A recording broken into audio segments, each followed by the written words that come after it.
औज़ुबिल्लाहिमिनश्शैतानिर्रजीम बिस्मिल्लाहिर्रहमानिर्रहीम। अस्सलाम वालेकुम मेरे मोहतरम बुज़ुर्गों दोस्तों। तो मेरे भाइयों, स्वामी जी से आज थोड़ा डिबेट हुई तो प्ले करता हूँ। बीच में एडम भी आ गया था, एडम सीकर। स्वामी जी को ज़रूरत पड़ गई थी उसको बुलाने की, तो उसको बुलाना पड़ा। तो खैर चलिए वीडियो प्ले करता हूँ, देखते हैं कि स्वामी जी से मेरी क्या बातचीत हुई। चलिए देखते हैं। आप हाँ स्वामी जी, हेलो, कुछ फरमा रहे थे आप? आवाज नहीं आ रही क्या? तो मेरे स्ट्रीम यार्ड का कोई दिक्कत है? आप मुझे दोबारा का प्रॉब्लम है कुछ? जी, ठीक करके आएंगे जी। कुरान के हर सवाल का जवाब तो हाँ स्वामी, क्या मतलब आप क्या जवाब देना चाहते हैं यहाँ पर? बच्चियां तो कुरान पढ़ के इस्लाम को छोड़ रही हैं। कौन? मुस्लिम बच्चियां कुरान पढ़ने के बाद अधर्मी तो हर धर्म में होते हैं। धर्म है तो धर्म भी है। मैं कह रहा हूँ कि हर धर्म में होते हैं, नहीं होते, वो तो एक बहुत ही अलग विषय है। मेरा तो इतना कहना है कि आप जो बच्चियां घर वापसी कर रहे हैं उनका विरोध करेंगे या सपोर्ट करेंगे? जो बच्चे घर वापसी कर रहे हैं ना, तो मैं तो उनको यही कहना चाहूंगा, क्या बोलते, नर्क भी वही है, स्वर्ग भी वही है, यमराज भी वही है, अप्सराएं भी वही है, ईश्वर भी वही है, जाना उसी के पास है। बस रास्ते लोगों ने अपने अपने तरीके से बना लिए हैं। अब जो जहाँ जा सकता है उसकी मर्जी। काफिर किसको कहते हैं? अधर्मी को कहते हैं। अधर्मी को काफिर कहते हैं। क्या बात है, क्या बात। आप किधर, कहाँ से पढ़े हैं आप? मैं मुंबई में मैंने कुरान में से पढ़ा हूँ। आप हमारे मुंबई के हैं? आप तो मेरी मुंबई में रहते हैं। आमची मुंबई। अरे वाह, कहाँ रहते मुंबई में? मुंब्रा में, भिवंडी में, कुर्ला में? मैं शिवाजी नगर गोवंडी में रहता हूँ। कुर्ला से 2 स्टॉप आगे। गोवंडी में रहते हैं आप? गोवंडी। आप कहाँ रहते हैं मुंबई में? हम तो हर अंधेरी में रहते हैं। आप गोवंडी में कहिए। गोवंडी में आता हूँ मैं, मेरे कार्यक्रम होते गोवंडी में। गोवंडी में आते हो? अपने हिसाब किताब से पहले एक्स मुस्लिम जैसे ही था, दीन धर्म के बारे में कुछ जानते नहीं थे। बाद में जब कुरान पढ़े तो मालूम पड़ा धर्म क्या होता है, इस्लाम क्या है, जब जाके फॉलो करे इस्लाम को। मुंबई में बहुत सारी बच्चियों का खतना होता है, इसके बारे में आप क्या कहेंगे? खतना कुछ ताल्लुक नहीं रखता है ऐसा। जिसको कराना है कराए, जिसको नहीं कराना ना कराए। उसके ईमान में उससे कुछ फर्क नहीं पड़ता है मुसलमान के। नहीं, मुस्लिम लड़कियों का खतना होता है, उसके बारे में आप क्या कहेंगे? मुस्लिम लड़कियों का खतना होता है, शायद ये कोई गांव हो या कबीला हो या कोई। मैं तो मुंबई का बात कर रहा हूँ। मैं मुंबई की बात एक तो मुंबई में तो हर स्टेट के लोग आके रहते हैं प्रॉपरली। मैं भी महाराष्ट्रियन नहीं हूँ, महाराष्ट्रियन लोग का मुंबई है। मैं भी यूपी का रहने वाला हूँ, मैं बचपन से मुंबई में ही रहा। नहीं, आप लोग तो अबू आजमी के कहने पे बसे होंगे, वोट डालने के लिए आए होंगे आप लोग तो। किधर के हो? वोट डालने? आजमगढ़ के? किधर के? नहीं, मेरा हरिद्वार से 50 किलोमीटर है गांव, यूपी में पड़ता है, मगर बिजनौर नजीबाबाद। मैं समझ गया आपको, लेकिन आप इतना बताइए कि आप कुरान के हर सवाल का जवाब देना जानते हैं, तो फिर एक्स मुस्लिम साहिल भाई हमारे हैं, उनके पास जाइए। एडम सीकर जी हैं, उनके पास जाइए। हाँ, गया था। बात हुई थी मेरी, थोड़ी उन लोग से बहस हुई थी। अल्हम्दुलिल्लाह फेसबुक पे मेरी बहुत बहस हुई और मैंने इनको जवाब भी दिया। मिर्जा गालिब हो गए सब, मैंने हर सवाल का जवाब इनको कुरान करीम से दिया। मिर्जा गालिब तो जब एक्स मुस्लिम, आपने जानते होंगे ना मिर्जा गालिब को? बिल्कुल, मिर्जा गालिब साहब को जानते हैं। मेरा तो आपसे इतना ही पूछना है कि अगर मुस्लिम लड़की इस्लाम छोड़ देती है, हाँ, तो आप उसको सपोर्ट करेंगे या विरोध करेंगे? किसको? जो मुस्लिम लड़कियां इस्लाम छोड़ दी जी, तो आप उसको सपोर्ट करेंगे या विरोध करेंगे? अगर उसे नहीं पसंद है, देखिए कुरान करीम में अल्लाह फरमाता है, हिदायत अलग हो चुकी है गुमराही से, और जो व्यक्ति चाहे इसे माने, जो चाहे इसे ना माने। हमने जालिमों के लिए आग तैयार कर रखी है। कुरान में अल्लाह ताला का इरशाद है, और हमारे ये सब आलिम लोग ये भी सुनाते हैं, तुम्हारे लिए तुम्हारा धर्म, हमारे लिए हमारा धर्म। उसको सुना दो ना, वो उर्दू में बोलते वक्कुम दीन, क्या बोलते? हाँ लकुम दीनुकुम वलिय दीन। हाँ, लकुम आपके लिए दीन। आपका धर्म, हमारे लिए हमारा धर्म। अच्छा, फिर और मोहम्मद इससे साहब ने इतनी इसके अलावा मूर्तियां भी क्यों आगे तोड़ी कुरान थी? में बहुत सी आयतें हैं। नहीं, हाँ? मोहम्मद साहब ने इतनी मूर्तियां क्यों तोड़ी थी? मोहम्मद साहब ने इतनी मूर्तियां क्यों तोड़ी थे? जी। मोहम्मद साहब के साथ में जितने भी मानने वाले थे वो सब ज्यादातर मूर्ति पूजा की थे, है ना? जी, तो मूर्तियां तोड़ दो। सुनो ना स्वामी जी, सुनो ना, बात अभी पूरी नहीं हुई थी। मैं सुन रहा ना। जब आप सल्लल्लाहु अलैहि वसल्लम ने लोगों से कहा, भाई ये मूर्तियों की पूजा क्यों कर रहे हो? एक ईश्वर की पूजा करो, एक ही खुदा की इबादत करो जो ये सब का बनाने वाला, पूरी कायनात नहीं, का तो ये बनाने कौन वाला होता है। है ये कहने वाला कि एक ही ईश्वर की पूजा की जाए? फिर वेदों में ऐसा क्यों कहा गया? ये अल्लाह है कहने वाला। मैं वेदों की बात मैं कर रहा, क्या वेदों की बात? ठीक है, चलिए मैं आप यहाँ वेदों नहीं की कर बात रहा मत ना। करिए। हाँ, कोई बात अब मैं नहीं। कुरान की हाँ, बात कर रहा, तो आप कुरान पे आइए ना। हाँ ठीक है, कोई बात नहीं, मैं कुरान से ही बोलता हूँ। चलिए बोलिए। अल्लाह फरमा रहा है जी। कुरान करीम में कि इनसे कह दो कि जिनको तुम पुकारते हो या जिनकी तुम इबादत करते हो वो जमीन में एक तिनके के भी तो मालिक नहीं है। तो बोले फिर तुम उनकी इबादत कैसे कर सकते हो? बोले खुदा तो मैं नहीं, ही तो हूँ, वही जमीन तो और कह रहा हूँ आसमान का कि बनाने वाला। आपने एक तरफ तो कह दिया कि तुम्हारा दिन तुम्हारे लिए, हमारा दिन हमारे लिए। फिर आप कह रहे हैं कि तुम्हारा दिन तुम्हें नहीं मानने देंगे। नहीं क्योंकि वो स्वामी जी, गलत है। आप आपके हिसाब से वो दिन गलत है, तो आप उसे नहीं मानने देंगे। सुनिए ना, मैं क्या बोल रहा हूँ। मैं तो एक्चुअली ना, एक मुसलमान ना हर धर्म पे ईमान रखता है, क्योंकि कुरान करीम की पहली आयत सूरह बकरा में अल्लाह फरमाता है मुसलमानों के बारे में जो खुदा की सारी किताबों पे ईमान रखते हैं, उसके नबियों पे, उसके पैगंबरों पे, फरिश्तों पे, किताबों पे।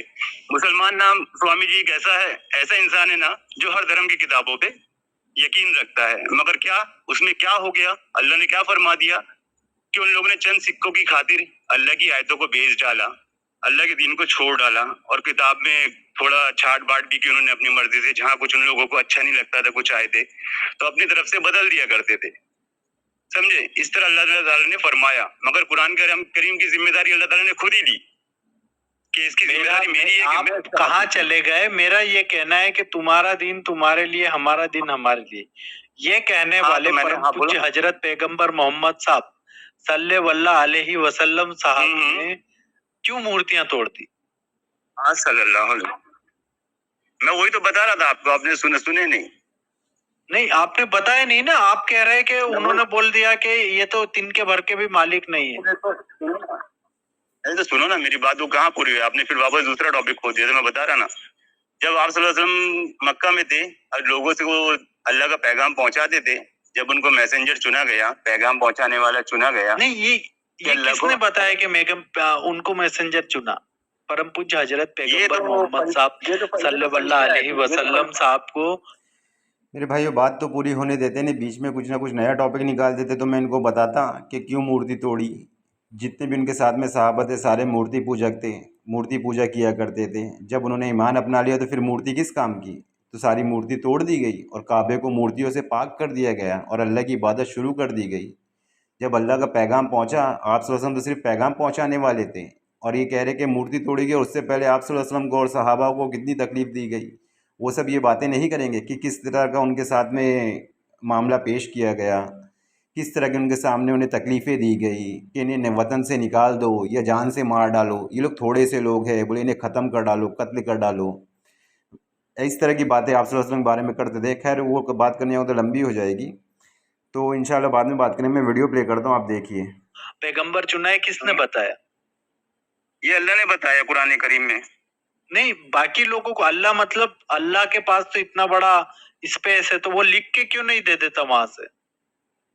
कहाँ से? अल्लाह तो चाहे तो अल्लाह तो फरमाता है इस चीज के बारे में कुरान करीम में। अगर हम चाहते तो पूरी किताब उतार देते एक साथ। मेरा यही कहना था, मेरा यही कहना था कि किताब क्यों नहीं उतारा?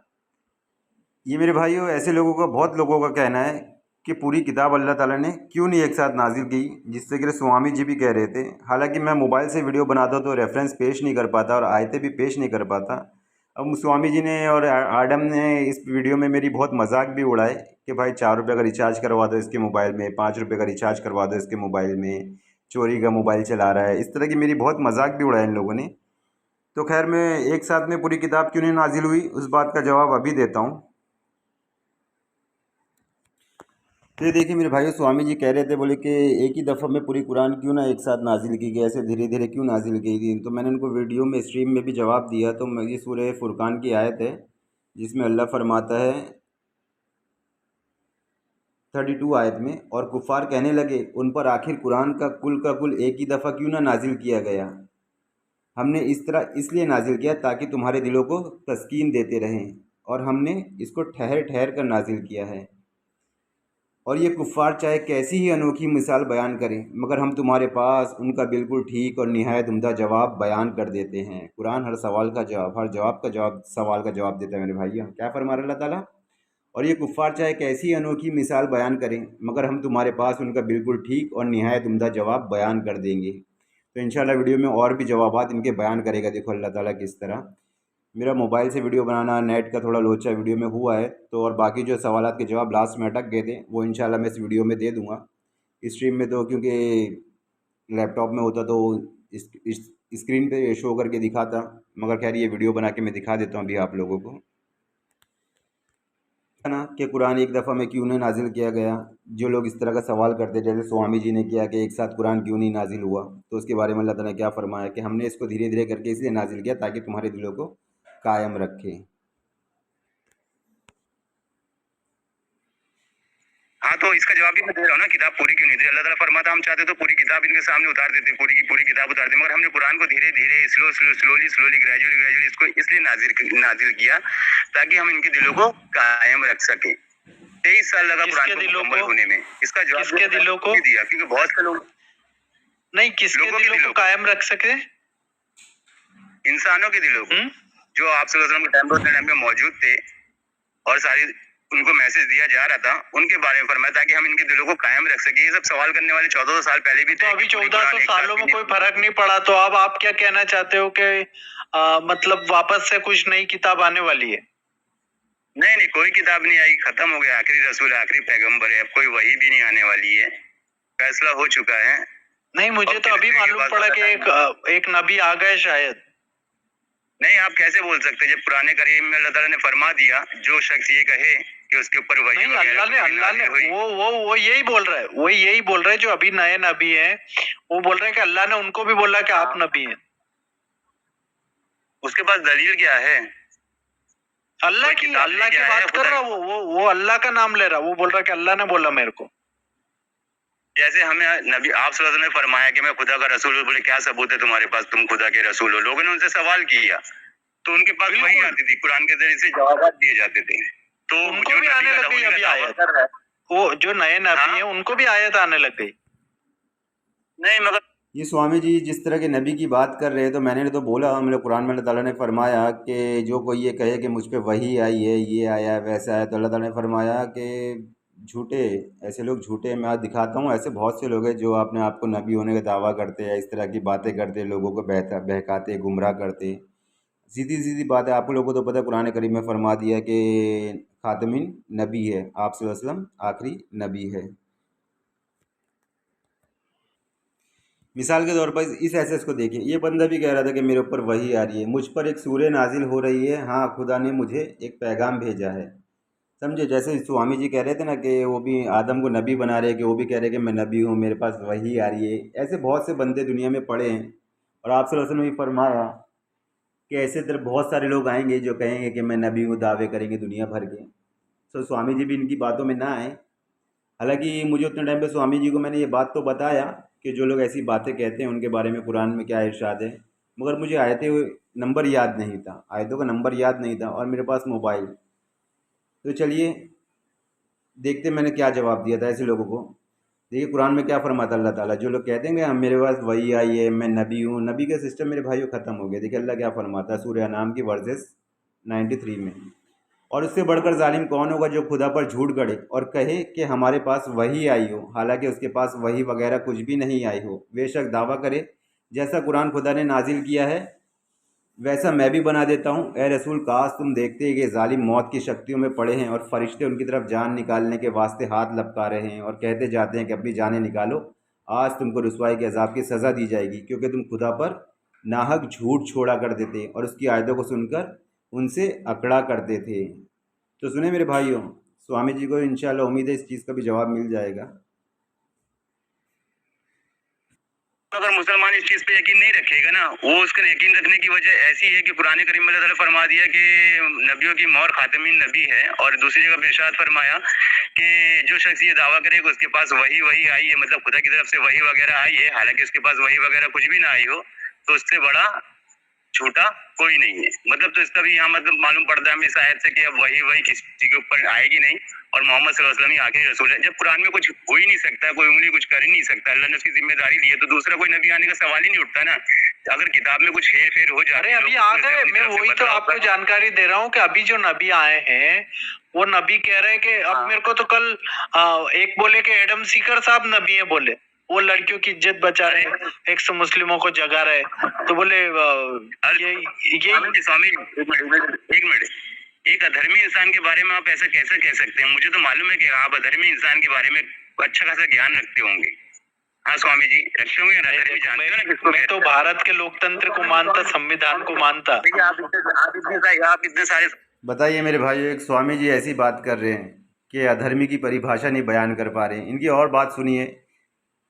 सवाल कर रहे हैं मैं आपसे एक छोटा, आप ज्ञानी हैं, आप हिंदू धर्म के ज्ञानी हैं, वेदों के ज्ञानी, शास्त्रों का आप ज्ञान रखते हैं, सब चीज का ज्ञान रखते हैं, थोड़ी सी लोगों को अधर्मी की परिभाषा बता देंगे क्या हिंदू समाज के हिसाब से? मेहरबानी होगी आपकी, ताकि लोगों मैं का तो दिमाग खुले कि संविधान अधर्मी को इंसान- मानता, मैं परम पूज्य बाबा अंबेडकर साहब की बात कर रहा, और परम पूज्य बाबा, अरे ठीक है, अंबेडकर जी की क्या बोलते, आप अच्छे इंसान थे, अंबेडकर जी अच्छे इंसान थे, मगर परम पूज्य ये क्या बात है? एक स्वामी जी ऐसी बात करे परम पूज्य, समझ में नहीं आती मेरे भाइयों।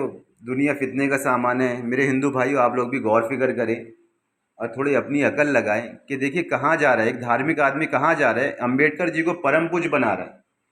परम पूज्य किसको कहते हैं? और एक स्वामी जी ऐसी बात करे, अच्छा नहीं लगता है।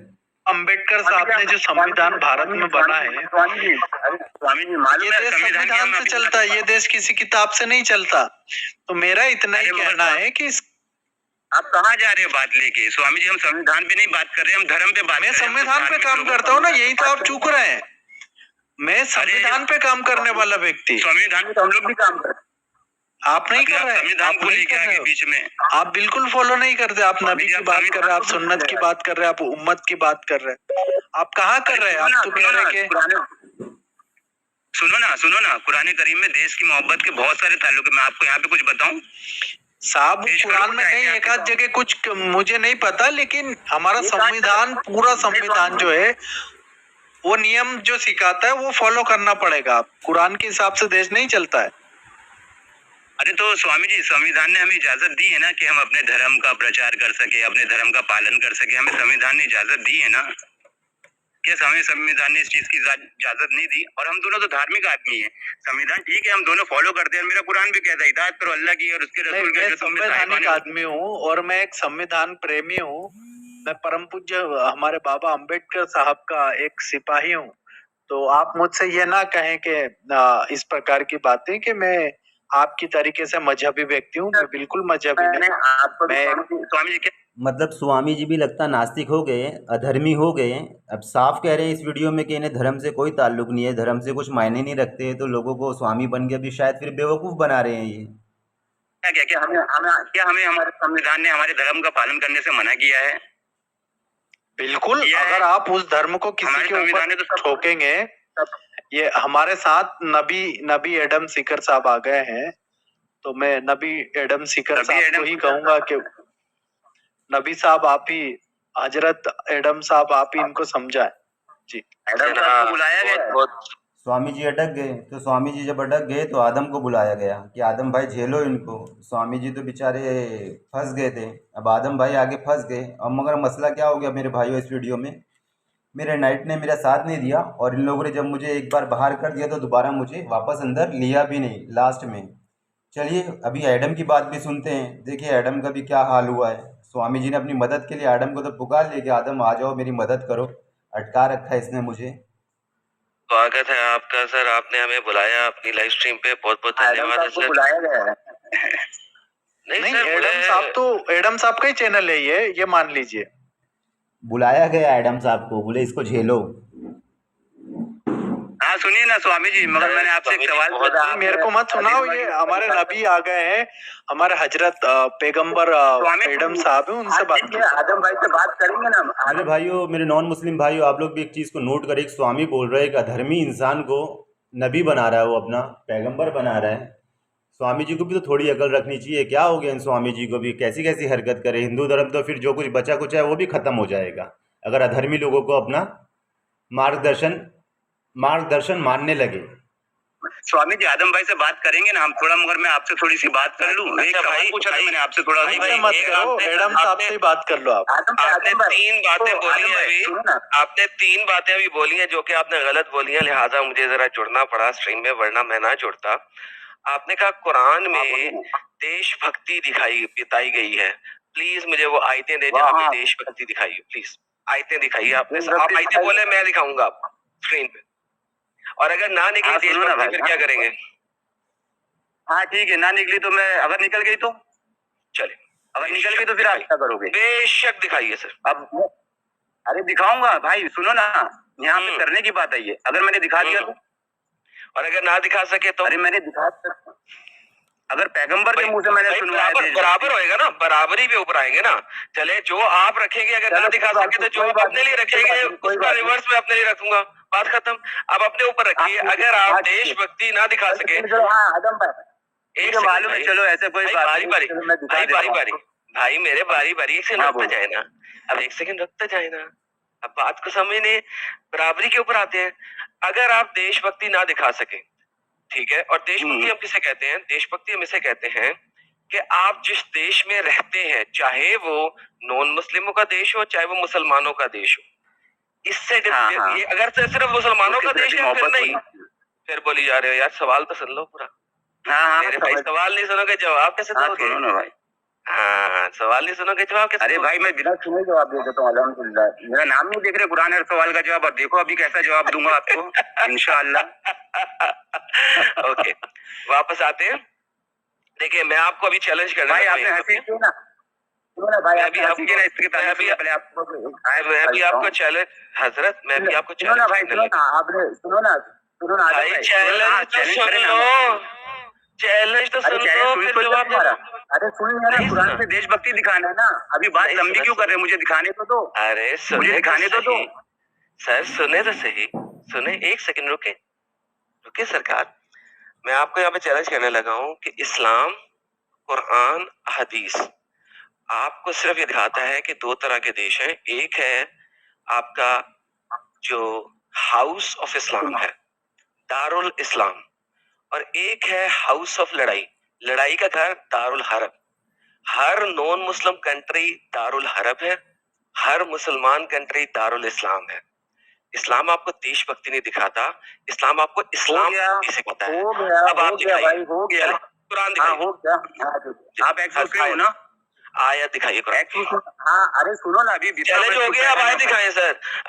स्वामी जी देखिए, मैंने चैलेंज कर दिया, अब आयत आनी चाहिए ना, और तो कुछ नहीं आना चाहिए ना। नहीं, किंतु परंतु कैसे आप बोल रहे हैं, बोलिए ना। अब तो आयत है, कुरान कहते हैं। मैं बोल तो रहा हूँ।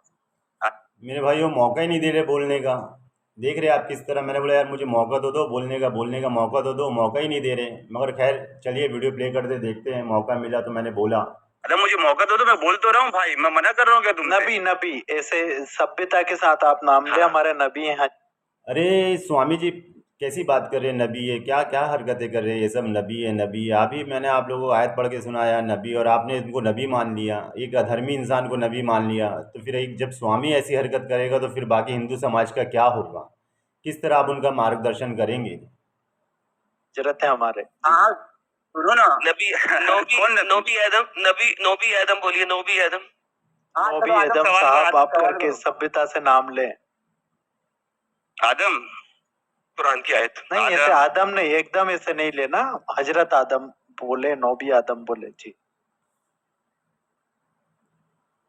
उनका टाइम नहीं था कि मैं आयत लेके आता हूँ, क्योंकि सूरह यूसुफ तो बहुत बड़ी है, तो इस वजह से मैंने इनसे बोला, उन्होंने बोला आयत दिखाओ, तो मैंने बोला आयत दिखाता हूँ, रुको थोड़ा, क्योंकि आयत नंबर तो मालूम नहीं रहता है, मगर हाँ मुझे सूरह यूसुफ तो पूरी मालूम है कि क्या लिखा है उसमें, क्या नहीं लिखा है। तो मैं वीडियो प्ले करता हूँ, चलिए अब आगे देखते हैं क्या बात है। यही तो मसला है, ये हम कैसे। हाँ जी, आ गया। आ गया आ गया आ आदम गया। नहीं, ऐसे तमीज से नाम लेने का। हाँ परम जी, हाँ पूज्य हजरत पैगंबर ऐसे। अरे भाई तुम्हारे में स्वामी जी, हमारे लिए तो कुछ भी नहीं है। चले सर बोल हाँ, दे आदम आप सूर्य आयत यूसुफ की दीजिए। 72 आयत खोलो। आदम सूर्य यूसुफ की 72 आयत 72 खोलो। बेहतरीन हो गया। मैंने क्या कहा था कि ये फौरन से पहले कहाँ पे आएंगे, मैं पहले से निकाल के रखा हुआ है। कहाँ बताएगा, मैं ही बता के गया था भाई पहले के सूर्य अरे यूसुफ। भाई ये ले आपके सामने है स्क्रीन के ऊपर। ओके जी 72 पहले जाएंगे जी सर। हाँ 72 खोलो। 72 तो मेरे भाई 72 खुला। यहाँ पे थोड़ा नेट प्रॉब्लम हो गया, समझ में नहीं आएगी बात। पढ़ो इसको, सुनाओ लोगों को, या मैं सुनाऊं? जी सर आप सुना दीजिए। उन लोगों ने जवाब दिया कि हम बादशाह के प्याला नहीं मिला, तो मैंने उसको जो शख्स उसको अल्लाह हासिल करेगा उसको एक ऊँट बोझ बराबर। तो मेरे भाइयों यहाँ पे नेट की वजह से थोड़ा प्रॉब्लम होने की वजह से मैंने इनको यहाँ पे सब बराबर से क्या बोलते हैं बताया, तो मगर नेट की वजह से बराबर लोगों को आवाज़ नहीं गई। मैंने कोई बात नहीं, वीडियो बना के मैं ये जवाब वापस बता दूंगा। सूर्य यूसुफ तो बहुत बड़ी है, एक आयत में तो उसमें बताने से कुछ मकसद नहीं, मगर सूर्य यूसुफ मैंने इसमें पूरी इन लोगों को पढ़ के बताई, मुँह से अपने बयान किया कि किस तरह एक पैगंबर दूसरे मुल्क में मिस्र में जब यूसुफ अलैहिस्सलाम को उनके हमारे मुसलमान भाइयों तो जानते भी हैं, नॉन मुस्लिम भाई भी सूर्य यूसुफ पढ़े। हमारे पैगंबर यूसुफ अलैहिस्सलाम दूसरे देश में रह रहे थे। दूसरे देश में जब उनके भाइयों ने उन्हें मार के कुएं में डाल दिया, मार के नहीं डाले मतलब ऐसे ही डाल दिया, तो बस जब दूसरा काफिला आया उनको निकाल के दूसरे मुल्क में ले गए। और उस बादशाह ने कहा बोले अजब नहीं कि हम इसे अपना बेटा बना ले या ये हमें कुछ फ़ायदा पहुँचाए। मगर जब वो बड़े हुए तो आप मुसलमान भाई लोग तो जानते ही हैं कि किस तरह यूसुफ अलैहिस्सलाम मिस्र की धरती में रहे, किस तरह बादशाह ने उन्हें अपने ख़जाने पे मुकर्रर किया, किस तरह उस मुल्क की बादशाह के कानून को यूसुफ अलैहिस्सलाम ने फॉलो किया। इतना फॉलो किया कि वो बादशाह के कानून के मुताबिक अपने भाई को अपने पास रख भी नहीं सकते थे, क्योंकि बादशाह के कानून में ऐसा हिसाब किताब नहीं था। बादशाह का वही कानून था कि जब तक जिसके चीज़ में हमें ना मिले हम उसे अपने पास नहीं रखेंगे। सूर्य यूसुफ पढ़ लेना, क्योंकि अभी मैं देने जाऊँगा सूर्य यूसुफ पढ़ने जाऊँगा तो बहुत लंबी हो जाएगी। तो यूसुफ अलैहिस्सलाम ने उस मुल्क में रहे और बादशाह के हुक्म के मुताबिक उसके राजपाट में काम भी किए उसके हाथ के नीचे। और अपने भाइयों को उनके भाइयों ने भी कहा कि हम इस मुल्क में खराबी करने के लिए नहीं आए और ना हम चोर है कि चोरी किया करते हैं। समझे मेरे भाइयों, दूसरे मुल्क की इतनी तारीफ इसमें बताई गई और किस तरह यूसुफ अलैहिस्सलाम ने दूसरे मुल्क में रहकर ईमानदारी से अपना काम किया और लोगों को इस्लाम की दावत दी। अब देखिए, चलिए वीडियो प्ले करते हैं और देखते हैं क्या है। मिलेगा तब वो कहने लगे कि खुदा जो और मेरे भाइयों, सूर्य यूसुफ से हमें ये भी सीखना मिलता है, जब हम किसी दूसरे मुल्क में हो तो जब किसी के पास काम करते हैं तो जिस तरह यूसुफ अलैहिस्सलाम ने बादशाह के हाथ के नीचे ईमानदारी से अपना काम किया, तकवे परहेजगारी से काम किया और बादशाह के कानून के एक भी % खिलाफ नहीं गए। यहाँ तक कि उन्होंने अपने भाई को भी ना बादशाह के कानून के मुताबिक नहीं रख सकते थे, तो अपनी प्लानिंग करके उन्होंने अपने भाई को अपने पास रखे। क्यों? इतना फॉलो करे उन्होंने कि बादशाह के कानून में कहीं खलल ना आवे। और ये कहते हैं कि वतन से मोहब्बत नहीं करते। अरे मेरे भाई, जब हम हमारे नबी हमारे पैगंबर दूसरे वतन में रह के इतनी ईमानदारी से काम कर सकते हैं, उस बादशाह के पास काम कर सकते हैं, उसने बादशाह ने कैदी बना के रखा अपने देश में, और फिर भी इतनी वफादारी के प्रति उन्होंने यूसुफ अलैहिस्सलाम ने काम किए उस बादशाह के लिए। और जब लास्ट में यूसुफ अलैहिस्सलाम के वालिद साहब आए, बोले जब यूसुफ अलैहिस्सलाम ने कहा अब्बा आप आ जाइए शहर में, अल्लाह ने चाहा तो अमन व अमान से रहेंगे। क्या फरमाया? अमन व अमान से रहेंगे, दूसरे मुल्क में इतनी इज्जत हासिल करें। तो मेरे भाइयों देखिए, इस वाक़े से हमें सुनने को मिलता है, समझने को मिलता है कि हम जब दूसरे मुल्क में जाते हैं, उनके रहते हैं, तो उनके कानून का भी फॉलो करें। सूरह यूसुफ में हमें सारी चीज़ें मिलती है कि किस तरह उस मुल्क के कानून को फॉलो किया जाए और किस तरह उस पर अमल किया जाए और किस तरह लोगों के साथ पेश आया जाए। तो ये जो वतन से मोहब्बत करने की बातें ना, सब झूठे हैं मेरे भाइयों। इस्लाम तो मोहब्बत सिखाता है वतन से, मगर वतन परस्ती नहीं सिखाता, वतन भक्ति नहीं सिखाता। मोहब्बत अपनी जगह है और देशभक्ति अलग जगह है। मुसलमान खाली अल्लाह की भक्ति करता है और किसी की भक्ति नहीं करता है। तो यार नेट का थोड़ा प्रॉब्लम हुआ था, इसलिए मैंने ये बात आप लोगों को बताई। तो वैसे देख लीजिए आप। तुम जानते हो कि हम मुल्क में जी मैं टीम से कहना चाहूंगा कि हमारे जो कुरान के हर सवाल का जवाब, इनको 5 रुपए के रिचार्ज तुरंत डाला जाए। आपके मोबाइल नंबर दीजिए कुरान का हर सवाल जी, ताकि 5 रुपए का हम 1 GB डाटा आपको भेज सके। अरे थोड़ा मेरा मजाक उड़ा रहे थे, 5 रुपये का रिचार्ज करा दो इसके मोबाइल में, 4 रुपये का रिचार्ज करा दो। भाई मोबाइल से ही वीडियो बनाता हूँ, मोबाइल ही मेरे पास, आप लोगों की तरह लैपटॉप नहीं होता, नहीं तो मैं सारी आपको दलीलें ना, अब सब कुछ है ना, मैं यहाँ पे भी पढ़ के सुनाता हूँ। इंशाअल्लाह अल्लाह ने चाहा तो अपनी भी लाइव स्ट्रीम चालू होगी, इंशाल्लाह सारे अधर्मियों के, जितने भी नॉन मुस्लिम भाई हैं, सबको इंशाल्लाह कुरान से जवाब देंगे और इस्लाम की दावत देंगे, क्योंकि बेशक इस्लाम हक है। यार ये क्या हो गया यार, अभी तो गेम शुरू हुई थी। कोई चोरी का मोबाइल होगा और उसमें सिम भी नकली होगी शायद। चोरी का मोबाइल होगा, उसमें सिम भी नकली होगी, इस तरह की बातें कर रहे थे, मगर मेरा नेट ख़राब होने की वजह से मैं जवाब नहीं दे पाया। अल्हम्दुलिल्लाह, अल्लाह का शुक्र है, चोरी नहीं करते और झूठ भी नहीं बोलते आपकी तरह स्वामी जी, जिस तरह आपने एक अधर्मियों का साथ दे रहे हैं बैठ के यहाँ पर, और धर्म वरम को नहीं मानते। आप भी लगता नास्तिक ही हो गए हैं, और अधर्मी इंसान से बड़ा झूठा दुनिया में कोई नहीं होता है। तो अल्हम्दुलिल्लाह भाई, चोरी वोरी तो करते नहीं। चोरी करेंगे तो जब दुनिया में हमारा हाथ काटने का हुक्म है, अल्लाह ने जो चोरी करे उसका हाथ काट दो, तो आखिरत में क्या हाल करेगा हमारा। अल्लाह हिफाजत फरमाए ईमान की। और ये सब चोरी चमारी नहीं करते भाई, अल्लाह का शुक्र है। जो जाहिलियत के ज़माने में हो गया, इस्लाम आने के बाद तो डर लगता है किसी की चीज़ भी उठा लो तो, कि यार बहुत बड़ा गुनाह है। यार की हरकतें करते मैं टीम। कहाँ चले गए?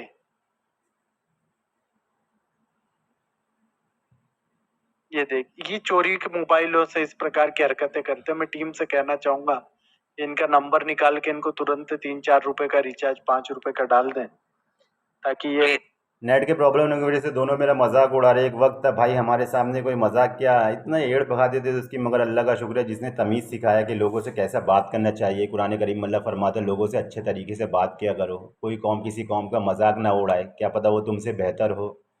देखिए किस तरह मेरा मजाक उड़ाए थे, 4 रुपये का रिचार्ज करा दो, 5 रुपये का रिचार्ज करा दो। कोई बात नहीं, सब्र करेंगे इंशाल्लाह, अल्लाह सब्र करने वालों के साथ है। कुछ समय के लिए इस टीम में जुड़ पाए। प्लीज प्लीज प्लीज इनको दे दें यार, कोई 5-10 रुपए का। मेरी तरफ से भी 50 रुपए दान कर दें जी। अरे ज्यादा हो जाएगा एडम साहब, किस किस की स्ट्रीम बिगाड़े गए।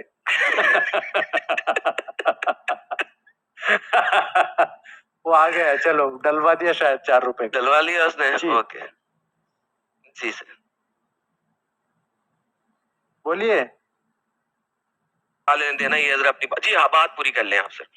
यार थोड़ा मुझे बोलने तो दे यार भाई, तूने तो बोलना यार आपका माइक नहीं चल रहा था, मेरा क्या कसूर है भाई, माइक आपका ही चल रहा है। चलो कोई बात नहीं, अभी आ गया ना। बोले बोले बोले, अभी चल रहा है ना, अभी मैं बोले मेरा हाँ मैं अरे बोले मेरा। हाँ रुकना भाई, बोल रहा हूँ जी। हाँ तो मैं थोड़ा यूसुफ अलैहिस्सलाम के बारे में बता दूं। यूसुफ अलैहिस्सलाम दूसरी जगह पैदा हुए और उनके भाइयों ने जब उन्हें कत्ल करना चाहते कुएं में फेंक दिया, तो दूसरे मुल्क के लोग उन्हें निकाल के लेके गए। दूसरे मुल्क के लोग उन्हें निकाल के लेके गए और बादशाह ने उसे अपने घर में रखा। बोला अपनी बीवी से कि अजब नहीं कि हम इसको अपना बेटा बना ले, या ये हमें फायदा पहुंचाए। जब वो जवानी को पहुंचे तो उनकी बीवी ने उनके साथ में गलत हरकत करनी चाहिए, क्योंकि बहुत खूबसूरत थी, उसकी बीवी का दिल आ गया था बादशाह की, तो उसने उनके साथ में गलत हरकत करनी चाहिए। मगर जब उसके उनके ऊपर इल्जाम लगा तो उन्होंने जब पीछे से उनका कुर्ता खींचा तो फट गया था। अब जब दरबार में मामला पहुंचा तो फिर उनका फैसला ये हुआ कि इनको कुछ दिन के लिए जेल में रख दिया जाए। फिर जब बादशाह ने ख्वाब देखा और जब सब लोग को पता चला कि यूसुफ ख्वाब की ताबीर बताता, तो बादशाह ने उनको जेल से निकाला कि उसको मेरे पास लाओ, मैं उसे अपना खास मुहाफिज बनाऊंगा। तो यूसुफ अलैहिस्सलाम ने कहा, बोले मैंने आप मुझे खजाने पे मुकर्रर कर दीजिए, मैं इस काम को अच्छे से जानता भी और हिफाजत भी अच्छे से कर सकता हूँ।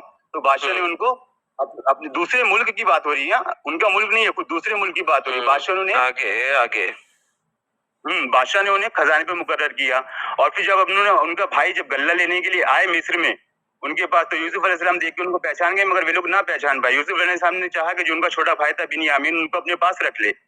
तो जब उनके भाइयों को गिलास रख दिया उनके, उसमें बादशाह के कानून के मुताबिक यूसुफ अलैहिस्सलाम ने इतना तकवा परहेजगारी अख्तियार करी कि बादशाह के हुक्म के मुताबिक वो अपने भाई को नहीं ले सकते थे। तो यूसुफ अलैहिस्सलाम ने चाल चली कि अपने भाई के सरीते में गिलास रख दिया, और गिलास रख दिया। जब हुक्म दिया कि क्या चोरी हो गया, तो बोले बादशाह की पानी पीने का गिलास चोरी हो गया। तो उनके भाई बोले कि आप जानते हैं कि हम इस मुल्क में खराबी करने नहीं आए और न हम चोरी किया करते हैं।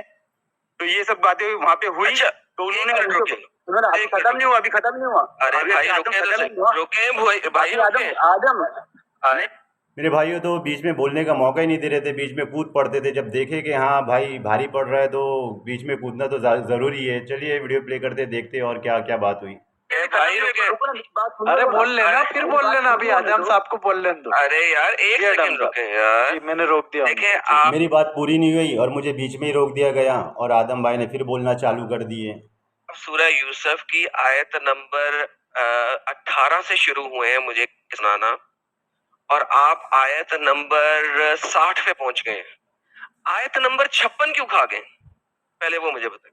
नंबर 56। अरे एक्चुअली मैं वो पूरा तो मैं मुंह से वाक्य बता रहा हूँ, पढ़ के नहीं बता रहा हूँ। नहीं, आपने 18वीं आयत से शुरू किया है, खुलासा देना शुरू कीजिए 18वीं आयत से। आयत नंबर 60 पे पहुंच गए हैं, 62 पे बल्कि पहुंच गए हैं। छप्पन क्यों खाए यार? आयत नंबर मेरे भाइयों यहाँ वतन की मोहब्बत की बात हो रही थी, मगर ये बंदा ना जानबूझ के 56 नंबर आयत पे चला गया। हालांकि 56 नंबर आयत में ऐसा कुछ भी नहीं है, खाली ये बात घुमाने के लिए 56 नंबर आयत लेके आ गया। जब इसको मालूम पड़ गया कि यूसुफ अलैहिस्सलाम की वतन से मोहब्बत, दूसरे मुल्क से किस तरह ईमानदारी से, तकवे परहेजगारी से काम करे, तो इसने ना बात घुमाना चालू कर दिया इस शैतान के चेले ने। शैतान का चेला इसलिए बोल रहा हूँ, कुरान में अल्लाह ताला फरमाता है, जो कहो मैं सुबह के मालिक की पनाह मांगता हूँ, सूरह नास में कहो कि मैं सुबह के मालिक की पनाह मांगता हूँ शैतान मरदूद से, जो इंसानों के दिल में वसवसा डालता है, चाहे ये जिनों में से हो या इंसानों में से। 56 क्यों खाए हो? यहाँ पैगंबर से आयत नंबर 56 क्यों खाए हो? अरे मैंने तुझे 72 बोला था भाई, तू 56 में अटका है यार अभी तक। यार एक सेकंड, दोबारा से म्यूट करो अपने आप। मैंने इसको भाई 72 आयत में बोला था कि जब उनके भाइयों का वाक़या है, मतलब 72 खोलो, मगर ये भाई 56 में अटक गया। अब इसे तो बात घुमानी थी ना, क्योंकि फंस चुका था ना। सुनो, आपने मुझे ये किस्सा जब सुनाया है, जो मैंने बात की थी ना, वो आयत नंबर 56 में है, जिसको तुम खा गए हो। आयत नंबर 56 में वो बात है, इसमें तुम खा गए हो। हमारी बात जो सुनो ना, हमारी बात क्या हो रही है? जो जमीन सुनो ना, हमारी बात क्या हो रही है? हमारी बात क्या हो रही है? अबे शट अप करो यार। की बात हो रही है ना, वतन से मोहब्बत की बात हो रही है ना, वतन से मोहब्बत की बात। मैं इसको बोल रहा हूँ भाई, हमारी बात वतन से मोहब्बत की बात हो रही है, तो 56 नंबर आयत में क्यों भाग रहा है? ज़बरदस्ती का 56 नंबर आयत में भाग रहा है। 56 नंबर आयत में भी देखेंगे क्या है, इंशाल्लाह बताऊंगा मैं भी। मगर ये लाइव स्ट्रीम में देखिए आप किस तरह ये बात घुमा के भागने की कोशिश कर रहा है कि 56 क्यों खा गया। मैं 56 क्या खा गया? पूरे सूरह यूसुफ कुरान में मौजूद है, और इसमें वतन की मोहब्बत कूट कूट के भरी हुई है, दिखाई गई है, वो भी एक पैगंबर के दिल में, वो भी अपना वतन नहीं दूसरे के वतन में। मगर ये भाई बात घुमा के 56 पे पहुंच गया। हो रही है ना। अरे सुनना आदम भाई, अबे सब्र करो, सुनना भाई, मैंने कहा है बताते बताते वतन की मोहब्बत की बात हुई थी। अरे भाई ये वतन की बात यार यार कितना मुश्किल होता है इन जाहिलों से बात करना। नारुज तो भाई इसने बात क्या करा था? वतन से मोहब्बत की बात करी थी ना, कि मुसलमान वतन से मोहब्बत नहीं करता, ऐसा वैसा। मगर अब देखो ये बात कहाँ घुमा रहा है। अरे भाई तू बात रहे ना, नफरत पैदा कर रहे लोगों के बीच में कि मुसलमान वतन से मोहब्बत नहीं करता। अरे भाई सब्र करो ना, जो मेरी बात है वो प्रूव हो रही है। 56 में 56 क्यों खा गए हो? सारा कुछ बता गए, 56 आप बता दीजिए। हाँ ये बात हुई ना। ये देखिए, अब देखिए जनाब, हमें यहाँ पे आके जो किस्से कहानी सुनाते हैं, इनको ये समझ नहीं आती कि जो किस्से कहानियां ये मैं बता रहे हैं हमने पहले से पढ़ी नहीं है। ये आयत नंबर 18 से शुरू हुए हैं। मैं 18 से शुरू नहीं होऊंगा, मैं 52 से शुरू होऊंगा, क्योंकि ताकि समझ आ जाए आप लोगों को कि जो ये बता रहे हैं ये कुरान ही बता रहे हैं। ये इसने जान लिया कि इसकी गैर मौजूदगी में इसने खयानत नहीं की। अल्लाह खयानत करने वाले की चाल कामयाब नहीं करता, ये बता रहे थे। मैंने कुछ अपने नफ्स की बराइत नहीं की, नफ्स से बदी पे उकसाता है वगैरह वगैरह। उसके बाद इन्होंने बताया कि मेरे भाइयों 56 की बात करके ये किधर किधर की बात कर रहा है, आप लोग देखो ज़रा वीडियो में खुद। ये 56 की बात करके कहाँ कहाँ कौन कौन सी बात कर रहा है और कहाँ घुमा रहा है, टॉपिक से भटक रहा है। स्वामी जी तो फंस गए थे, ये भी अटक गया, अब ये भी भागने की सोच रहा है। और इन लोगों ने मुझे स्ट्रीम से निकाल ही दिए, रखे नहीं स्ट्रीम से। दोबारा मैंने कई कोशिश किया कि मैं इसको लास्ट बात का जवाब दे दूँ, देने वाला था मैं इसको, मगर इन लोगों ने मुझे दोबारा स्ट्रीम में लिया ही नहीं। ने कहा इन्हें मेरे पास लाओ ताकि मैं इनको मखसूस कर लूं। जब यूसुफ ने इनसे गुफ्तगू की, अब हमारे कहा कदलो मतलब रखते हैं, ईमान पर भरोसा करते हैं। 55 नंबर आयत, यूसुफ ने कहा मुल्क के खजाने मेरे सपुर्द कर दें, मुल्क का खजानची मुझे बना दो, ठीक है, इल्म रखता हूं। अच्छा अगली आयत, ये बड़ी इंपॉर्टेंट आयत है जो खा गए हैं, ये इंपॉर्टेंट आयत खा गए हैं। इस तरह हमने इस सरजमीन में यूसुफ के लिए इक्तदार की राह हमवार की। यानी कि अल्लाह ने इस तरीके से इस मुल्क को हजरत यूसुफ को अनायत करना था, ये मुल्क इस्लामी बनाना था। तो गैर इस्लामी मुल्क में यूसुफ, जैसा कि इन्होंने कहा, चाले चल चल के वो मुल्क जो कि नॉन मुस्लिमों का था वो अपने हाथ में हथियाया, जिसको इन्होंने कहा कि यूसुफ ने चालें चली और यूसुफ ने खजांची पहले बना। और अल्लाह कह रहा है मैंने यूसुफ को खजांची बना के इस मुल्क को मुसलमान मुल्क बनाने के लिए, जो मुसलमान नहीं, यूसुफ इस्लाम से बहुत पहले की बात है, की राह हमवार की। तो इवेंचुअली वो मुल्क कौन सा है? पहले का है इस्लाम आपको मुस्लिम वो मुस्लिम देश था, ये कह रहा है कि जिस मिस्र में यूसुफ अलैहिस्सलाम रहते थे, जब वहाँ पे गए तो ये बोल रहा है कि वो मुस्लिम देश था। कैसा उल्लू बना रहा है लोगों को।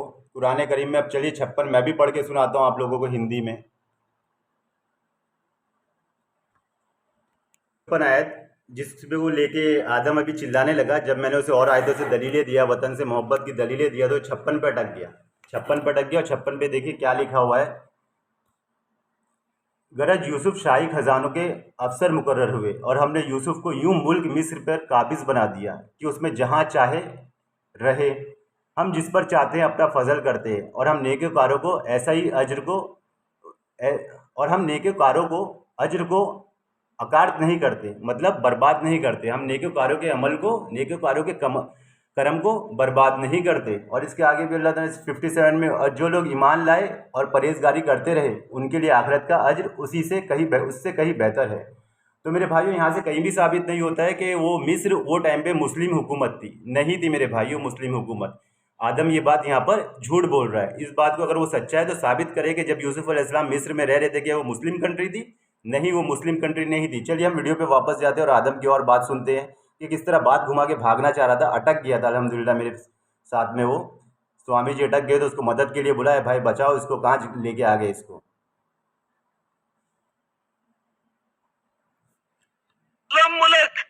मुस्लिम धरती दारुल इस्लाम को बचाने की तालीम देता है, नॉन मुस्लिम मुल्क की नहीं। जी साहब, शुरू हुई है। तो देखा मेरे भाइयों, मुस्लिम मुल्क मिस्र को जब वहाँ पे देखा, आदम को कोई रास्ता नहीं मिला भागने का, बचने का, तो उसने उसको मिस्र को वो टाइम पे मुस्लिम मुल्क बना दिया कि वो मुस्लिम मुल्क था। किसी भी एंगल से कोई भी कुरान में ये साबित नहीं कर सकता है कहीं से भी कि वो मुस्लिम मुल्क था, मगर आदम ने अपनी जान बचाने के लिए उसको मुस्लिम मुल्क बना दिया कि वो मुस्लिम मुल्क था। इसलिए यूसुफ अलैहिस्सलाम उसके प्रति इतनी मोहब्बत रखते थे। हालांकि अल्लाह ताला ने उस 56 नंबर आयत में क्या फरमाया कि हमने यूसुफ को मिस्र में जगह दी, जहाँ चाहे रहते थे, आराम से रहते थे, दूसरे मुल्क में। हाँ, 56वीं आयत दिखा गए हो, माशाअल्लाह। बताओ जी।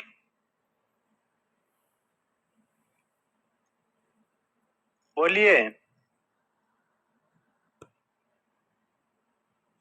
यूसुफ अलैहिस्सलाम कहाँ रहे? दूसरे मुल्क में रहे और उनकी वफादारी पूरे यूसुफ सामने है भाई। स्वामी जी हिंदी तो पढ़ सकते हैं ना आप? मेरे ख्याल में ये हिंदी में क्या मैं पढ़ के बता लिखा है जी। भाई भाग रहे हो अभी तुम लोग, वतन से मोहब्बत की बात आई, उन लोग के भाई लोग भी कुरान और करीम इस में गवाही प्रकार दे रहे हैं। हमने यूसुफ को उस धरती जब इस्लाम ने अपने में अधिकार दिया। बस मेरे भाइयों, अब ये भागने की कोशिश कर रहे हैं, अटक तो गए वतन से मोहब्बत के ताल्लुक से, बस अब ये लोग भागने की कोशिश कर रहे हैं। देखिए इन लोगों की बकवासें किस तरह की बकवासें करने लगे और कौन सी आयतों पे कहाँ पहुंच गए। वतन से मोहब्बत की बात हो रही है और कहाँ जा रहे हैं। उसमें जहाँ चाहे रहे, हम अपनी दया जिसे चाहे प्रदान करते हैं और सदाचारियों का प्रतिफल व्यर्थ नहीं करते। स्वामी हम जी, नफरत ही हम नफरत फैलाने के लिए अब पैदा हुए, हम मुल्क नफरत किसका हो फैलाए। गया? ये मुल्क किसका हो गया? ये मुल्क किसका हो गया? बिल्कुल यूसुफ का हो गया ना? बिल्कुल यूसुफ का। अरे ऐसे कैसे यूसुफ का हो गया? इतनी जल्दी कैसे हो गया? वो तो बहुत टाइम लगा, बहुत टाइम लगा। मगर जब ये वाक़या पेश आ रहा था उतने टाइम पे तो गैर मुल्क था ना। जब वो क्या बोलते, अपना बादशाह ने उन्हें मुकर्रर रखा, अपने हाथ के नीचे अपना खास मुहासिब बनाया, खास नौकर बनाया कि तुम हमारे यहाँ इज़्ज़त एतबार वाले। अगर उनका मुल्क होता तो यूसुफ अलैहिस्सलाम बादशाह होते, बादशाह के हाथ के नीचे काम क्यों करते? ज़बरदस्ती की बात घुमा रहा है, ज़बरदस्ती की वो टाइम के मुसलमानों को, मिस्र को है ना मुसलमान धरती बनाने की कोशिश कर रहा है। बचेगा नहीं भाई तू। अब अगर ये मेरे साथ 72वीं आयत में जाते हैं तो ये मुल्क अब किसका है? इस्लामिक मुल्क है, वही इस्लामिक कंट्री है। Thank you. अरे कैसे इस्लामिक कंट्री है वो? मिस्र कैसे इस्लामिक कंट्री है? बादशाह काफिर था, बादशाह काफिर। मैं इसको बोल रहा हूँ कैसे हो गई ज़बरदस्ती, उसको उतने टाइम पे मुस्लिम कंट्री बना रहा है। मैं इसको बोल रहा हूँ बादशाह काफिर था भाई, बादशाह के हाथ के नीचे काम कर रहे हैं, उसके हुक्म के मुताबिक वो अपने भाई को अपने पास नहीं रख सकते। उन्होंने चाल चली अपने भाई को रखने के लिए, और जब इसने देखा कि ये भाई वो मुस्लिम मुल्क था, इसलिए उनकी बताना चाह रहा है कि वो मुस्लिम मुल्क था, इसलिए उनकी मोहब्बत, उनके वतन से मोहब्बत इसलिए थी। मगर खैर झूठ कितना भी बोले इंसान अटक ही जाता है। महाफिज थे, नौकर थे उस मुल्क में और वफादार थे, वफादारी से अपना काम करते थे उस मुल्क में। और उनके भाई भी जब वहाँ पे आए तो उन्होंने बोला कि हम इस मुल्क में चोरी करने नहीं आए और हम खराबी करने वालों में से नहीं है कि हम दूसरे के मुल्क में जाके खराबी करें। तो जो इंसान अपने दूसरे के मुल्क में जाके दादा काय नाव रे तुझा? आता आता गप बसने, वो अपनी देश की कितनी रखे। मेरा नाम स्वामी जी अब्बास अंसारी है। अच्छा, ये तो हाँ बात भाई होगी आदम। यूसुफ की। अच्छा आप रुक जाओ, ये बात होगी हाँ, यूसुफ की। अभी मत बोलना दोबारा कि अरे, मुसलमान अपने नहीं। वतन से मोहब्बत नहीं करता। अरे मैंने मैंने कुरान से साबित साबित कर कर दिया दिया तुम आदम, याद झूठे हो। रखना। अबे मैंने साबित कर दिया तुम झूठे हो। अब आते हैं, ये बात आपने बताई वो तो देखने मोहम्मद वालों ने से। देख लिया, वो तो अरे देखने वालों ने यार, देख लिया हाँ कि कौन ठीक है, झूठा है ठीक है। कौन नहीं झूठा है। अरे यार ठीक है भाई, ठीक है, अब मेरी जी बोल लेने दो ना। अब हम क्योंकि दिखाते हैं यूसुफ अलैहिस्सलाम आपको। पैगंबर है और मुसलमान ईमान अरे रखते हैं उनपे। यार उन्होंने दूसरे सब वतन में रह के सिखाया। अस्तगफिरुल्लाह, अस्तगफिरुल्लाह, अस्तगफिरुल्लाह। अच्छा, ये जो भाई अभी बात कर रहे थे, ये हजरत यूसुफ की कर रहे थे, जो कि मोहम्मद साहब से कोई 1000 साल पहले की गेम है। ठीक हो गया। बेशक हजरत मोहम्मद ने क्या कहा है? हजरत मोहम्मद ने क्या कहा है? स्वामी जी हिंदी पढ़िएगा, फिर मैं उर्दू पढ़, देखते हैं हिंदी कितनी कुछ अच्छी लिखी हुई है इन्होंने। जी। हे ईमान वालों, अपने आसपास के काफिरों से युद्ध करो। मेरे भाइयों, वो जो टॉपिक था वतन से मोहब्बत का, अब उसको चेंज करके दूसरे टॉपिक पे आए हैं। और ये दूसरे टॉपिक पे जब मैंने इसको बोला ना, हाँ चल कोई बात नहीं, इस टॉपिक पे भी आज डिबेट करते हैं, तो बस इन लोगों ने यहाँ से मेरा सफाया कर दिया और मुझे निकाल दिया। मेरा थोड़ा नेटवर्क का प्रॉब्लम हुआ और इन्हें भी मौका मिल गया। मैं दोबारा स्ट्रीम में जाने की कोशिश किया कि जाऊँ वापस स्ट्रीम में जवाब दूँ इस बात का भी, मगर ये लोग समझ गए, बोले गलत जगह फंस गए हैं। तो फिर मुझे इन लोगों ने स्ट्रीम में नहीं लिया। इन लोगों की जान बच गई आज, कोई बात नहीं, खैर अगली बार पकड़ेंगे इंशाअल्लाह, अल्लाह ने चाहा तो। और चाहिए कि हाँ, वो चलो तुम इनसे भी आज बात तुम्हें करेंगे कुटिलता इंशाअल्लाह। आ जाओ। पाए तथा विश्वास रखो कि अल्लाह आज्ञाकारियों के साथ है। अच्छा, यहाँ पे हाँ। जो लफ्ज, यार सब्र करो भाई, लफ्ज युद्ध है ना, युद्ध नहीं है। जी। युद्ध लफ्ज को अरबी में कहते हैं हर्ब। हर्ब होता है युद्ध, हर्ब। जो कि मैदान जंग में होता है। यूजुअली हर्ब जी। होता है। यहाँ पे दारुल हर्ब। कातिलू, हाँ यहाँ पे कातिलू, कातिलू का मतलब होता है लड़ाई करना। लड़ाई Fight, करना, हाँ। लड़ाई आपकी गली मोहल्ले में भी हो सकती है। लड़ाई जी। जरूरी नहीं है कि मैदान जंग में हो, ठीक है। जी। इसी वजह से इस आयत में कहा है, ए ईमान वालों, अपने नजदीक के काफरों से लड़ो, ठीक है, उनके साथ जी। जंग करो, लड़ो। अच्छा, नजदीक के काफिर को, मैं कुर्तुबी में चला जाऊं, तिबरी में चला जाऊं, इब्ने कतीर में चला जाऊं, वो बताते हैं कि इसी वजह से मोहम्मद साहब ने और उनके साथियों ने पहले मक्का और मदीना को काफिरों से पाक किया, यानी कि उनको मार मार के भगा दिया, दफा दूर कर दिया। फिर उसके बाद वो बाहर गए और दूसरे इलाकों के मुसलमानों के ऊपर लड़ाई की। तो ये आयत साबित करती है कि पहले आपने अपने इलाके को, जिस इलाके में आप रहते हो, वहां से नॉन मुस्लिमों काफिरों के साथ लड़ाई करनी है, या तो उन्हें मुसलमान बनाना है या उनको कत्ल करना है। प्लीज भाई आप बताइए कौन सी तफसीर खोलूं इसके लिए आपके लिए। अली सुनो ना। बोलिए। हाँ, मैं क्या बोल रहा हूँ स्वामी जी, आप भी सुनिए, गौर से सुनिएगा और इंशाल्लाह जितने दर्शक देख रहे हैं सब सुनिएगा। जो आयत मैं भी आप लोगों के सामने पेश करूंगा ना, पेश किया जाए, पेश किया पहले जाए। इसके बारे में बता दें, फिर और आयत भी पेश कीजिएगा। एक आयत को तो समझा दें पहले, भी म्यूटेड खड़े हैं। चोरी का फोन रहता है ना।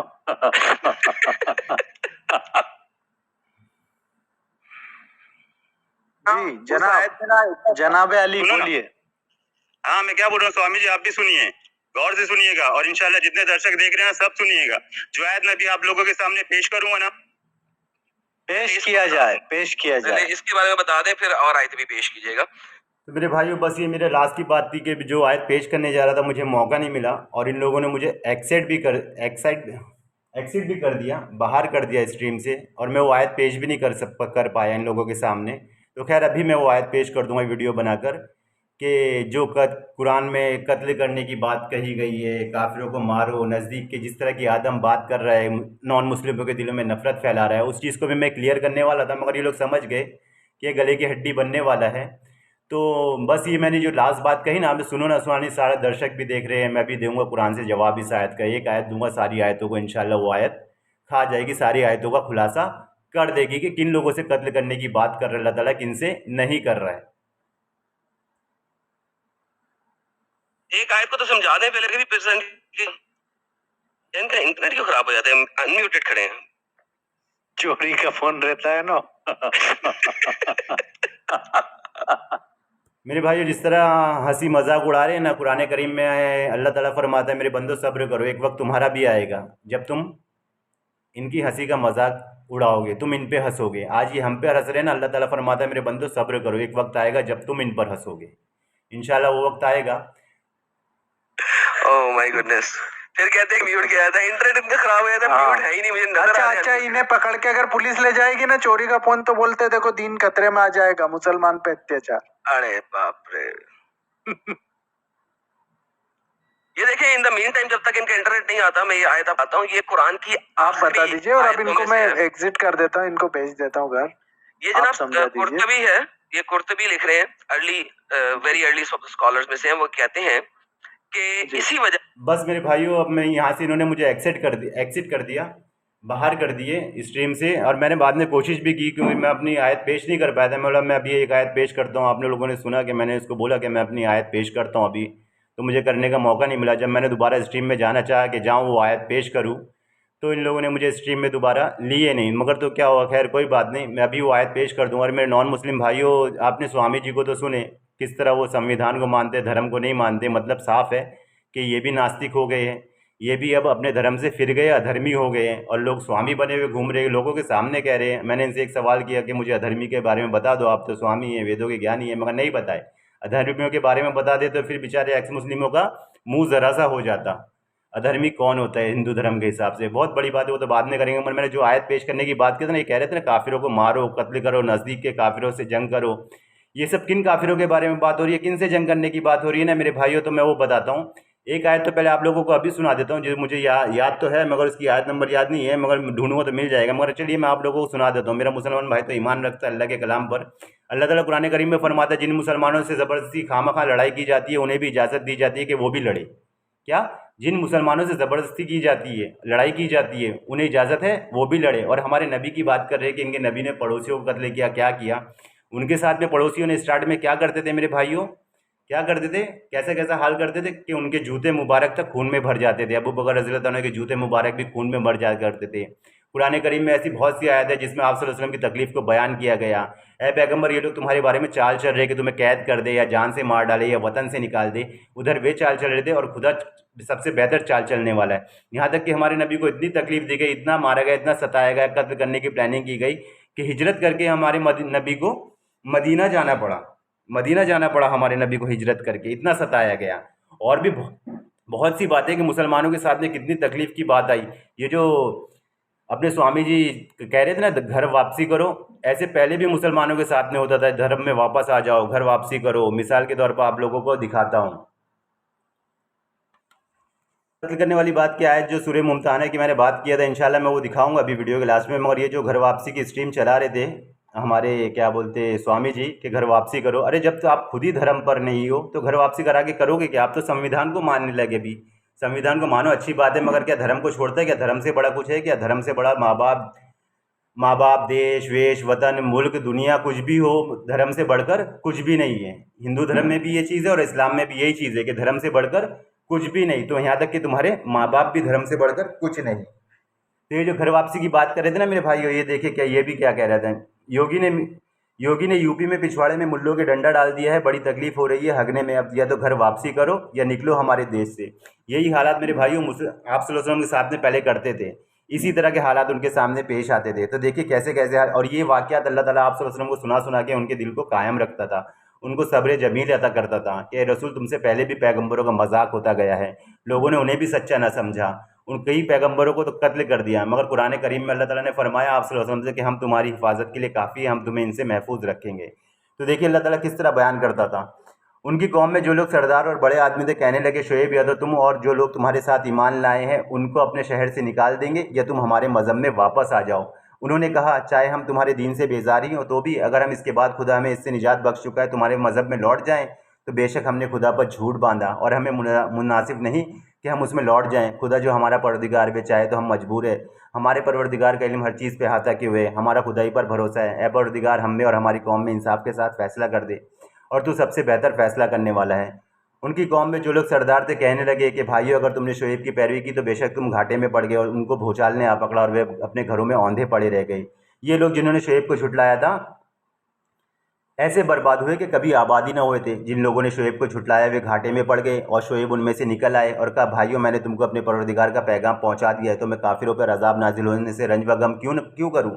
और देखिए फिर आगे अल्लाह क्या फरमाता है सूर्य अराफ में। और उस वक्त को याद करो जब हमने तुमको फ़िरौन की कौम से मुखलिसी दी, वे लोग तुमको बड़ा दुख देते थे, तुम्हारे बेटों को तो कत्ल कर डालते थे और बेटियों को ज़िंदा रहने देते थे। उसमें तुम्हारे परवरदिगार की तरफ से बड़ी सख्त आजमाइश थी। मेरे भाइयों, ये सब बातें आप लोगों को कोई नहीं बताएगा कि मुसलमानों के साथ क्या क्या ज़्यादती होती थी। जब कमज़ोर रहते थे ना मेरे भाइयों, थोड़े समझे जाते थे, थोड़े रहते थे, तो यही सब साजिश से होती थी कि इनको मार दो, निकाल दो, वतन से निकाल दो, यहाँ से निकाल दो। ये सब चालें ना हमेशा से चली है। अभी इंडिया में क्या हो रहा है, एनआरसी क्या है, यही तो है कि इन्हें निकाल दो। ये सब चालें चालू है, कैद कर दो या इन्हें भी जान से मार डालो। कोशिशें होती हैं, मगर अल्लाह हमारा मालिक है, अल्लाह हमारी हिफाजत करता है। और उस वक्त को याद करो जब काफिर तुम्हारे बारे में चाल चल रहे थे कि तुमको कैद कर दें या जान से मार डाले या वतन से निकाल दे, या वे उधर चाल चल रहे थे और उधर खुदा चाल चल रहा था, और खुदा सबसे बेहतर चाल चलने वाला है। मुसलमानों को मारने के लिए, निपटाने के लिए इस तरह की चालें काफिर चला करते थे। और ये हमारे नबी को कहते हैं कि काफिरों को कत्ल करो, ऐसा करो। और वो कौन काफिर हैं, चलिए मैं बताता हूँ उस आयत में कि कौन काफिर है जिनको अल्लाह ताला ने कत्ल करने के लिए कहा गया है, कि इनसे लड़ाई होती थी और क्यों लड़ाई होती थी, सब इस आयत में क्लियर हो जाएगा। तो मेरे भाइयों, ये देखिए सूरह मुमतहना की आयत है जो मैं आदम को देने वाला था, और उससे पहले मुझे उन लोगों ने स्ट्रीम से निकाल दिए और दोबारा लिए नहीं। तो देखिए इसमें अल्लाह क्या फरमाता है वर्सेस 7 में, करीब है कि खुदा तुम्हारे और उनमें से तुम्हारे दुश्मनों के दरमियान दोस्ती पैदा कर दे, और खुदा तो कादिर है, और खुदा बड़ा बख्शने वाला मेहरबान है। जो लोग तुमसे दीन के बारे में नहीं लड़े भिड़े और न तुम्हें घरों से निकाले, उन लोगों के साथ एहसान करने और उनके साथ इंसाफ से पेश आने से खुदा तुम्हें मना नहीं करता। बेशक खुदा इंसाफ करने वालों को दोस्त रखता है।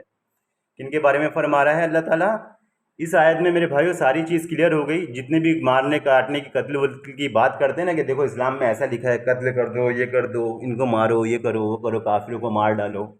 तो मेरे भाइयों, इस आयत से क्लियर हो जा रहा है अल्लाह किन लोगों को बात कर रहा है। आज कोई भी आदमी आराम से समझ जाएगा। तो देखिए अल्लाह क्या फरमा रहा है इसमें, करीब है कि खुदा तुम्हारे और उनमें से तुम्हारे दुश्मनों के दरमियान दोस्ती पैदा कर दे, और खुदा तो कादिर है, और खुदा बड़ा बख्शने वाला मेहरबान है। जो लोग तुमसे तुम्हारे दीन के बारे में नहीं लड़े भिड़े और न तुम्हें घरों से निकाले, उन लोगों के साथ एहसान करने से, उनके साथ इंसाफ से पेश आने से खुदा तुम्हें मना नहीं करता। बेशक खुदा इंसाफ करने वालों को दोस्त रखता है।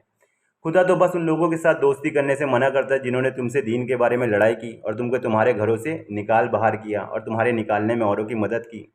जो लोग ऐसों से दोस्ती करेंगे वे लोग जालिम हैं। तो मेरे भाइयों, जो कौन थे आप सल्लल्लाहु अलैहि वसल्लम के पड़ोसी, मक्का में रहने वाले लोग, सारी दुनिया जानती है। जो लोग इस्लाम के जानकार हैं सब जानते हैं कि क्या कैसी हरकत करते थे मुसलमानों के साथ में। तपती रेत में उनकी पीठों पर है ना पत्थर रख दिए जाते थे, यहाँ तक कि पीछे की रीढ़ की हड्डी तक दिखने लगती थी। ऐसा सा जुल्म होता था मेरे भाइयों मुसलमानों पर आप सल्लल्लाहु अलैहि वसल्लम के ज़माने में। और यहाँ पे वही मुसलमानों के बारे में फरमा रहा है अल्लाह ताला, उन्हीं लोगों के उन काफिरों के बारे में फरमा रहा है कि जिन्होंने तुमसे दीन के बारे में लड़ाई की और तुम्हें से घर से निकालना चाहा, तुम्हें अपने वतन से निकालना चाहा। और उन लोगों के साथ दोस्ती से मना नहीं करता जिन्होंने तुम लोगों के साथ में ये हरकत नहीं की। जैसे मिसाल के तौर पे एनआरसी के टाइम पे कितने हिंदू भाई हमारे साथ में थे और कितने हिंदू भाई हमें वतन से निकालना चाहते थे, डिटेंशन सेंटर में हमें कैद करना चाहते थे, बना भी दिया गया था, सब कुछ तैयारी हो गई थी। अल्लाह का एहसान जो कोरोना आया और ये सब चीज़ से निजात दी। नहीं तो भाई मेरे ये लोग फुल तैयारी में थे हमारे साथ में भी यही हरकत करने के लिए। मगर अल्लाह जिसे रखे उसे कौन चखे, बेशक अल्लाह सबका मालिक है। ये देखिए मेरे भाइयों, जो आयत थी ना, जो मैं भूल गया था नंबर उसका, मगर मिल गई मुझे अल्हम्दुलिल्लाह, मैंने सेव करके रखा था इसको। इसमें अल्लाह सूरह हज की आयत है। इसमें अल्लाह फरमाता है, जिन मुसलमानों से ज़बरदस्ती लड़ाई की जाती है, सताए जाते हैं, उस वजह से उन्हें भी जिहाद की इजाज़त दे दी गई है, और खुदा तो उन लोगों की मदद पर यकीनन कादिर है। वे जो मजलूम है बेचारे सिर्फ इस बात पर कहने पर कि हमारा परवरदिगार खुदा है, नाहक अपने घरों से निकाल दिए गए। और अगर खुदा लोगों को एक दूसरे से दफा ना करता रहता तो गिरजे और यहूदियों के इबादत खाने और मजूस के इबादत खाने और मस्जिदें जिसमें कसरत से खुदा का नाम लिया जाता है कब की कब ढा दिए गए होते। और जो शख्स खुदा की मदद करेगा तो खुदा भी अलबत्ता उसकी मदद ज़रूर करेगा। बेशक खुदा ज़रूर ज़बरदस्त और गालिब है। तो मेरे भाइयों जी, अल्लाह फरमा रहा है ना, अगर अल्लाह लड़ाई से ना रोकता तो लोगों के मजूसी इबादत खाने, मस्जिदें, ये सब कब की कब गिराई जा चुकी होती। ऐसा क्यों होता मेरे भाइयों? कुरान करीम में अल्लाह ताला ने फरमाया है ना कि शैतान के ताल्लुक़ से, जब फरिश्तों के ताल्लुक़ से फरिश्तों ने पूछा, अपने तू ये क्या सोच रहा है, क्या बनाने की सोच रहा है? तू ऐसी मखलूक को बनाना चाहता है जो ज़मीन में खून खराबा करे, कुश्त करता फिरे, और हम तेरी तारीफ़ के साथ में तस्बीह करते हैं। खुदा ने फरमाया, मैं वे बातें जानता हूँ तुम नहीं जानते। क्या इंसान ऐसी मखलूक है मेरे भाइयों, ज़मीन में फ़साद फैलाना चाहता है, ये करना चाहता है, मगर अल्लाह रोकता है। नहीं तो इंसान तो इतना पागल है, मंदिर मस्जिद के चक्कर में सब कुछ तोड़ ताड़ डाले, मगर अल्लाह फिर भी संभाले रखता है। क्या फरमा रहा था ना, मस्जिदें जिनमें कसरत से खुदा का नाम लिया जाता है, कब के कब ढा दिए गए होते हैं, कब के कब ढा दिए हुए थे, आपस में लड़के सब कुछ ख़त्म हो जाता है, मगर अल्लाह जिसे चाहता है रखता है बेशक। तो चलिए, अस्सलाम वालेकुम, इंशाअल्लाह अगली वीडियो में मुलाकात होगी। तो मेरे नॉन मुस्लिम भाइयों, इनके बहकावे में ना आया करे, कुरान इनसे ना सीखा करे मेरे भाइयों। ज्ञान अधूरा जानलेवा होता है, पूरा ज्ञान हासिल करें। ज़्यादा 30 चैप्टर है कुरान के मेरे भाइयों, इंशाअल्लाह पढ़ोगे ना, अल्लाह आप लोगों को हिदायत दे। तो मेरे भाइयों, ऐसे गुमराह लोगों की बातों में ना आए, ईमान लाए अल्लाह पर और उसके रसूल पर, बेशक अल्लाह का वादा सच्चा है। मेरे भाइयों, कुरान करीम में अल्लाह ताला फरमाता है, तुमसे वही बात कही जाती है जो तुमसे पहले लोगों को बताई गई थी। तो मेरे भाइयों, स्वर्ग भी वही है, नर्क भी वही है, यमराज भी वही है और अप्सराएँ भी वही है। धर्म वही है जो पहले से चला आया है, धर्म में कोई बस मॉडिफाई हुआ है वक्त वक्त पर। तो गौर फिक्र करें और ईमान लाए अल्लाह पर और उसके रसूल पर, और ऐसे फितना फसादी लोगों की बातों में ना आए। भाई, सबके बीवी बच्चे, सबके बाल बच्चे, हमारे भी बीवी बच्चे, हम भी काम धंधा करने वाले, 5 टाइम नमाज़ पढ़ते, इतना टाइम नहीं मिल पाता कि जाके लड़ाई झगड़ा करे, भाई किसी को कत्ल करे। इतना टाइम क्या मिलता है कि मुसलमान 5 टाइम अजान दी जाती है, मस्जिद में जाता है, नमाज़ पढ़ता है, 5 टाइम में नज़र, बस सुबह की फजर के बाद से थोड़ा 12 बजे तक का टाइम मिलता है, दोपहर की ज़ोहर तक का, उसके बाद ज़ोहर से जो चालू होती है, फिर असर, फिर 1 घंटे बाद मगरिब, फिर 1.5-2 घंटे बाद ईशा। अब क्या मुसलमान लड़ाई करता बैठेगा सबसे, जाके कत्ल करता फिरेगा सबको? तो फिर ये सब अहकामात कब पूरे करेगा? क्योंकि मुसलमान को तो वक्तों पर नमाज को अदा करना फ़र्ज़ है। तो मेरे भाइयों, थोड़ी अपनी अकल लगाए, दुनिया धोखे का सामान है मेरे भाइयों, धोखे का सामान है। ज़रा सी हुई और आपका ईमान छिन गया। चलिए, अस्सलाम वालेकुम, इंशाल्लाह अगली वीडियो में मुलाकात होगी। और कुरान हर सवाल का जवाब है, किसी को शक है तो करके देख सकता है।